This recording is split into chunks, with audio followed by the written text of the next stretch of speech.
Jawa Barat ngageduhan macem-macem kebudayaan daerah anu euyeug pisan. Di unggal daerah di Jawa Barat ngageduhan budaya anu janten ciri khas daerahna. Nah dina hal adat istiadat, kesenian, gaya hirup sareng anu sanesna. Salah sahijina nyaeta kasenian pencaksilat anu aya di Desa Dampit, Kecamatan Cicalengka, Kabupaten Bandung.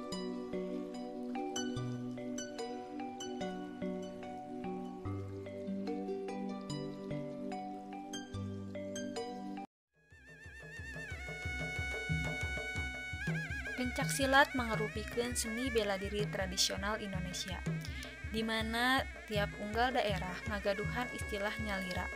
Sakumaha ditingalitina sajarah kamakaranana anu ngajelaskeun yen pencaksilat asli henteu diajarkeun dina bentuk pencak kembang atau ibing pencak. Pencaksilat secara umum ngalaman sababaraha parobahan fungsi numutkeun zaman. Asalna, pencaksilat fungsina salaku alat pikeun ngabela diri tina sagala rupa halangan alam, boh anu asalna ti manusa, boh sato.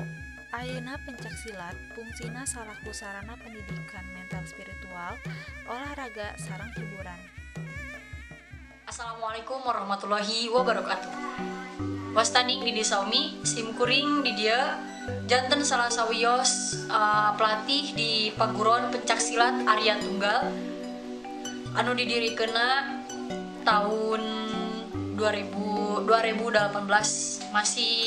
masih junior pangitanya di tepatna di Desa Dampit, Kecamatan Cicalengka, Kabupaten Bandung. Paguron pencaksilat Arya Tunggal ieu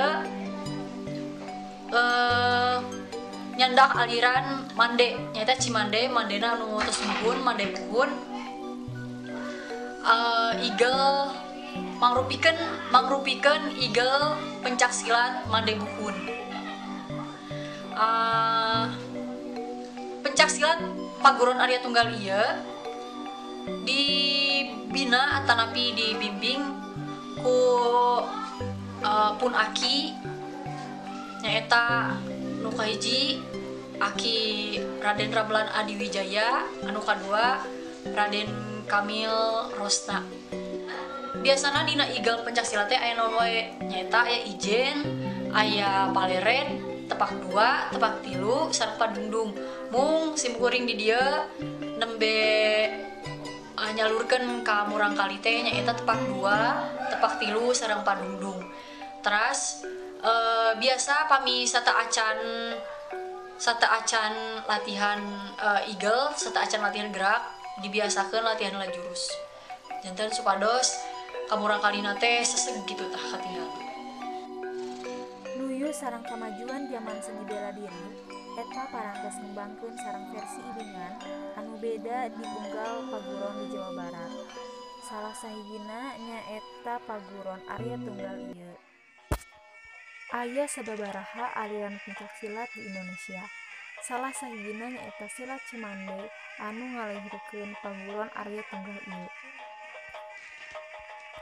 Silat Cimande nyaeta salah sahiji aliran pencaksilat pangkolotna nu geus ngalahirkeun rupa-rupa paguron silat di Indonesia jeung oge di mancanagara.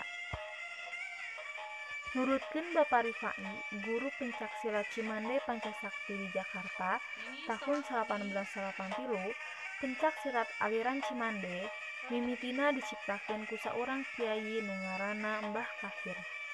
Mbah Kahir nyaeta saurang jawara pencaksilat anu dipi ka Gandrung. Dina pertengahan abad ke-18, kira-kira tahun 1750, Mbah Kahir mimiti ngawanohkeun ka murid-muridna juru silat.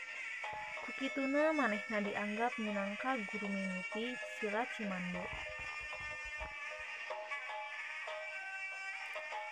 Silat Cimande sorangan nekenkeun pikeun ngabela diri ulah nyerang lawan.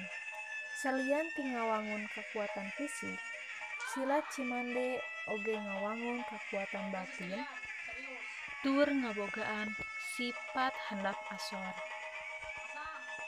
Ieu sajalan jeung harti dina elmu silat Cimande nyaeta katerangan anu nyebatkeun yen di luhur langit aya deui langit anu langkung luhur. Mundur. Mutar.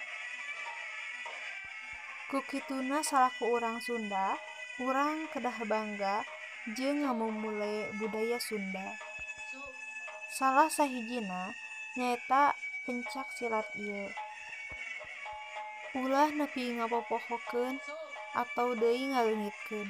Kusabab ieu teh salah sahiji warisan Sunda nu kedahna ku urang jaga jeung ku urang mumule.